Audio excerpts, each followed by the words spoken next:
Come in. Hi there. How you doing today? I'm doing pretty well. So tell us, Rob, what have you been working on lately? Actually, I've been working on an air handling unit that we can go look at on the second floor. It's kind of kicking my butt, but I think I finally got it. Also working on the lighting for the Ed Asner play that we have coming up in the auditorium. So that's taken a lot of my time. All right.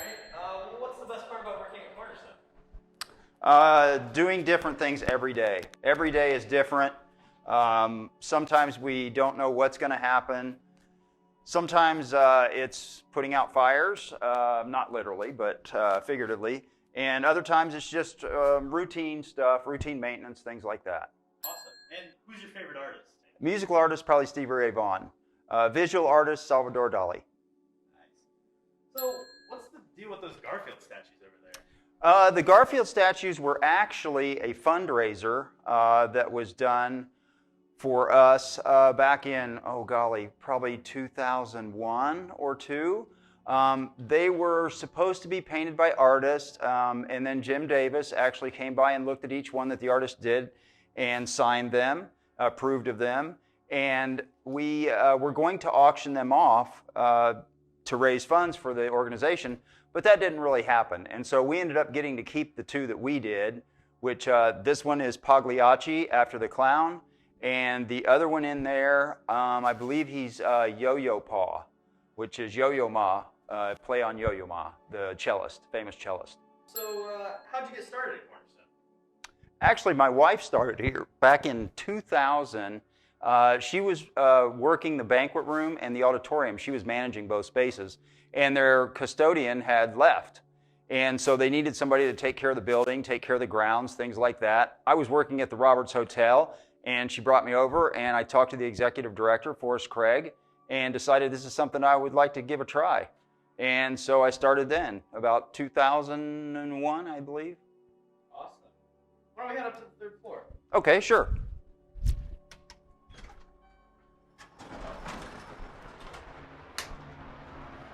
So tell us, Rob, how old is this building? 95 or so. It was dedicated in 1926. So in 2026, it'll be our 100th anniversary. This used to be like a Freemason building, right? What did they do Yes. here?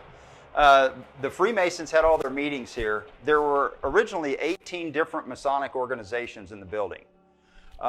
They utilized the whole building, basically. They told me that they had 1,000 people per day come into the building, which is quite a lofty number. We've been pretty excited to get over 100,000 a year, and they were well over that when they were having their meetings. This space is actually the Blue Lodge room. This is where the gentlemen met. There were 2 different lodges here, Delaware 46, I believe, and Muncie 433. And they met here, and since then, they have moved out. They built their own building out east of town and gave us this whole 3rd floor, which we did not have control of before. And we have a lot of events up here. We made a few changes in this room as far as new carpet, removed some seats. But other than that, yeah, we've just been able to utilize these rooms, and the public's just been amazed by them. Is it true that you kind of started out as a Freemason, maybe? No, I actually started out as a DeMolay, which is a young Mason from 13 to 21. I did not become a Mason right about the time I probably would have started to do that. Got a car, found out about girls, things like that. Got way busier, just didn't really have the time to do the Masonic thing. Well, I have to ask, do you have any secrets to share from your time? Secrets here? No, there's some pretty special places in the building, but nothing's really secret anymore. This is the Grand Hall. It was called the Commandery, and this is where the Knights Templar met. This is where they did their plays that were Masonic-oriented, and they utilized this space quite a bit. And the sound in here is really good because of the vaulted ceiling up there. It's got great sound in here. How does this building get its power?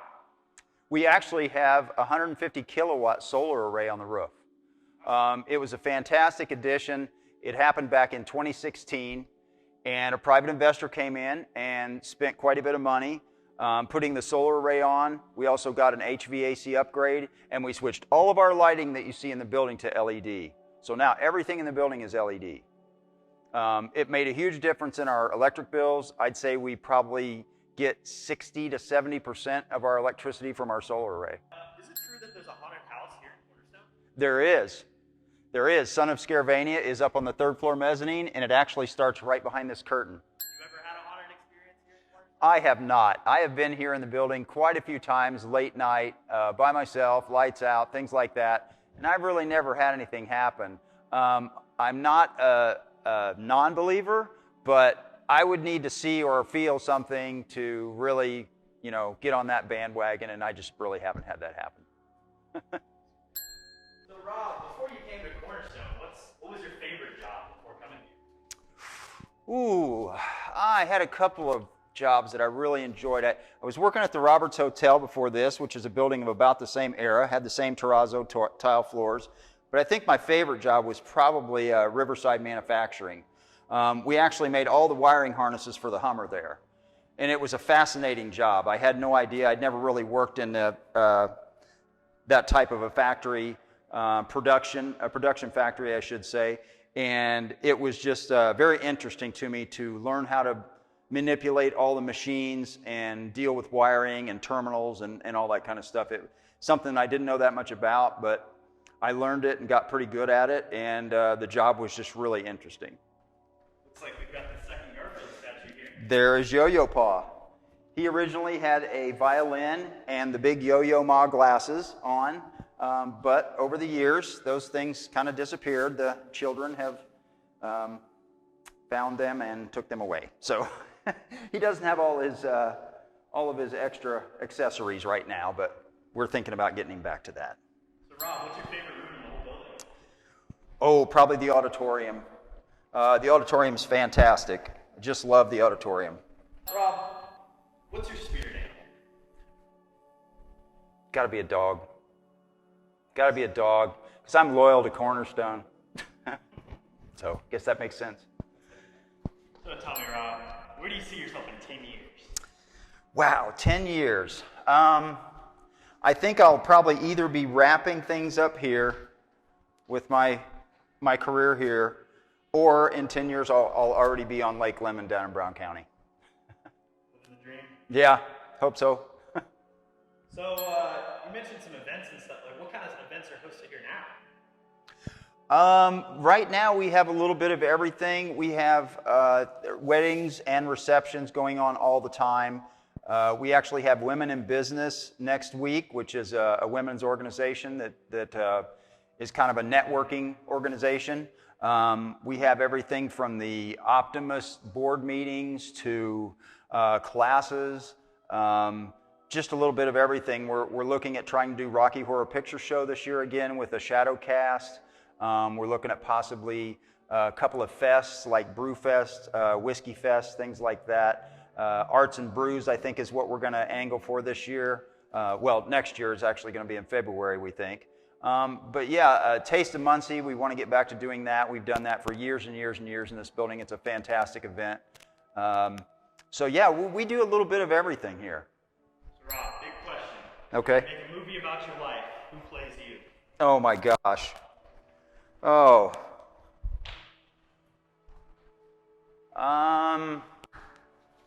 Wow. Don't know my actors very well, so I'm not really sure. Obviously the patent answer is like Brad Pitt or something like that. I don't know if Brad Pitt's mechanically inclined, so I don't know if I would pick him or not. Maybe one of the Bond actors. I don't know, somebody that's kind of good at everything. Tell us, what's the coolest person or event or play ever come here? Let me see. We did have, I would probably say the most fun event that had the most people at it was the Coasters, Drifters, and Marvelettes show. They were Motown artists. I'm not sure if you guys are a little younger, but not sure if you remember them. But like the Marvelettes, I believe one of their big songs was Mr. Postman. And the show was in the auditorium, packed house. Just the crowd just had a fantastic time, on their feet half the time. It was just a wonderful event for Muncie. And we love to promote and do stuff like that, but promotion takes money. So, and you got to make the right picks. My wife picked that show, and it was a huge success. So, all right. So Rob, you were talking about money. I've got a question here. You win the lottery, you got unlimited money. What would you fix first here at Cornerstone? The auditorium. It needs a lot of love. It's 1,100 seats, and it's a lot less now because I have stolen many rows of seats from up there to put the bottoms down here. We've got some missing right now. But as you can see, the seats are not in the best of shape. Our lighting is old. It's regular incandescent lighting, so each one of these fixtures is like 600 watts and puts out a ton of heat. And we would love to upgrade to LED. We'd love to get upgraded sound. This sound's been in here for 20, 25 years. It needs redone. Stage floor needs refinished. We need new carpet. So, yeah, this is where I'd put the first amount of money that I donated to Cornerstone. Would be in the auditorium to make sure that it's brought back up to where it's at. Just the mural, for instance, up there, it's about 6 foot by 40 foot, and it costs about $40,000 just to restore that one mural.